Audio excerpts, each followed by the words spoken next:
ఈ ఒక్క తప్పు వల్లే మీరు విఫలమవుతున్నారు. ఒక చిన్న గ్రామంలో ఓ పేద కుటుంబం ఉండేది. ఆ కుటుంబంలో ఒక మధ్యవయసు తల్లి మరియు ఆమె కుమారుడు మాత్రమే ఉండేవారు. తండ్రి చిన్నప్పుడే చనిపోయాడు. అప్పటినుంచి ఆ యువకుడు తన తల్లిని చూసుకోవడం తన బాధ్యతగా తీసుకున్నాడు.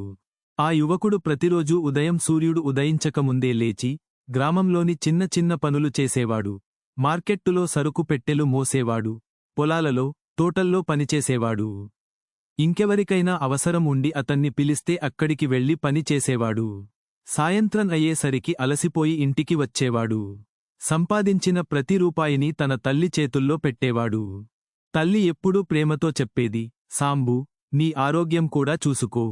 దానికి సాంబూ నవ్వుతూ చెప్పేవాడు, అమ్మా, నువ్వు సంతోషంగా ఉంటే నాకు అంతే చాలు. ఒక రాత్రి భోజనం చేసిన తరువాత ఆ బాలుడు తన తల్లితో చెప్పాడు, అమ్మా, నేను ఎంత కష్టపడి పనులు చేస్తున్నా దాని ద్వారా నాకు పెద్దగా ఆదాయం రావట్లేదు అనిపిస్తోంది. రేపటినుంచి ఈ పని వదిలి ఇంకో పని చూసుకుంటాను. తన కుమారుడు ఏ నిర్ణయం తీసుకున్నా తల్లి మృదువుగా అంగీకరిస్తుంది.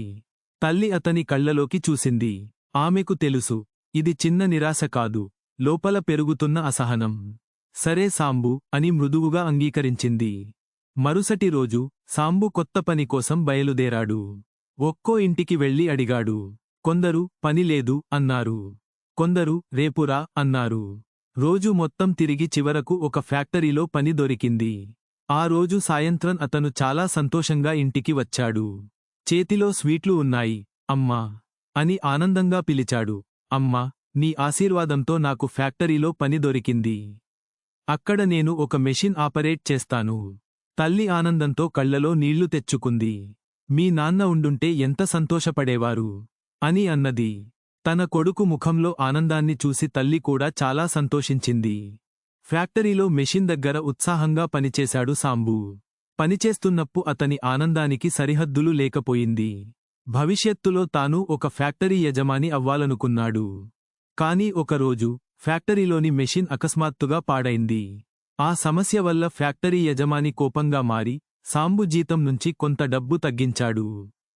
ఆ రాత్రి ఇంటికి వచ్చి సాంబు చెప్పాడు, అమ్మా, ఫ్యాక్టరీ యజమాని చాలా కోపంగా ఉంటాడు. నాకు అక్కడ పని చేయాలని లేదు. రేపటినుంచి ఇంకో పని చూస్తాను. ప్రతిసారిలాగే తల్లి మౌనంగా అంగీకరించింది. మళ్లీ బాలుడు పని కోసం వెతికాడు. కాని ఆ రోజు ఎక్కడా పని దొరకలేదు. అలసిపోయి నిరాశగా సాయంత్రం ఇంటికి తిరిగి వచ్చాడు. అమ్మా, ఈరోజు ఏ పని దొరకలేదు. చాలా చోట్లకు వెళ్లి అడిగాను. తన కుమారుడి ముఖంలో బాధను చూసి తల్లి మృదువుగా చెప్పింది, సాంబూ, బాధపడకు.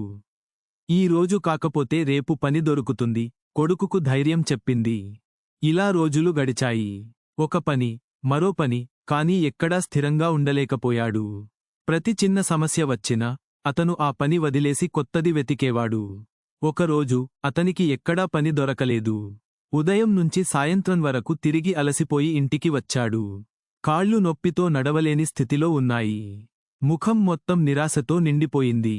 తల్లి అతన్ని చూసి మెల్లగా అడిగింది, ఏమైంది సాంబూ? అమ్మా, ఎక్కడా పని దొరకలేదు.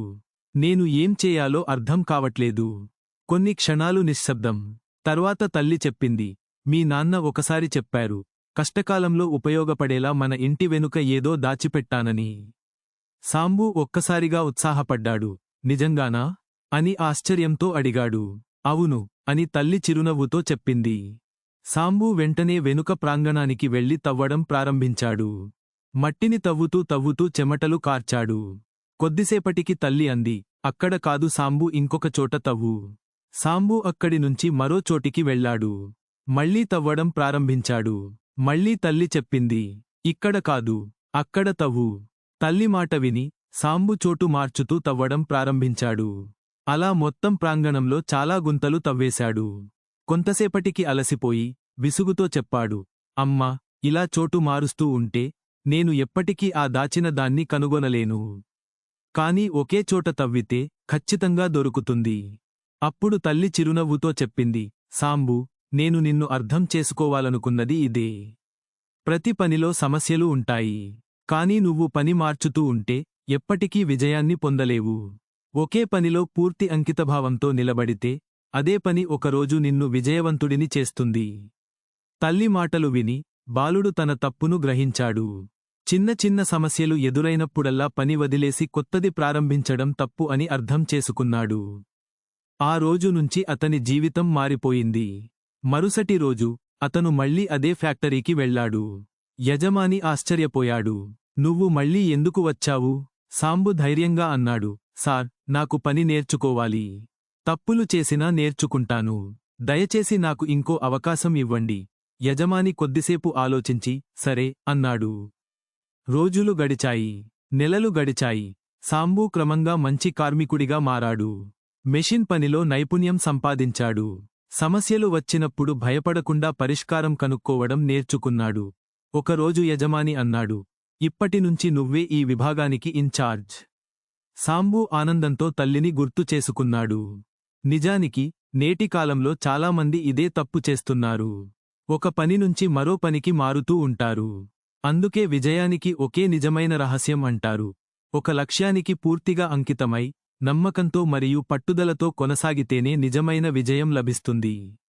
ఈ వీడియో నచ్చితే లైక్ చేయండి, షేర్ చేయండి, సబ్స్క్రైబ్ చేయండి.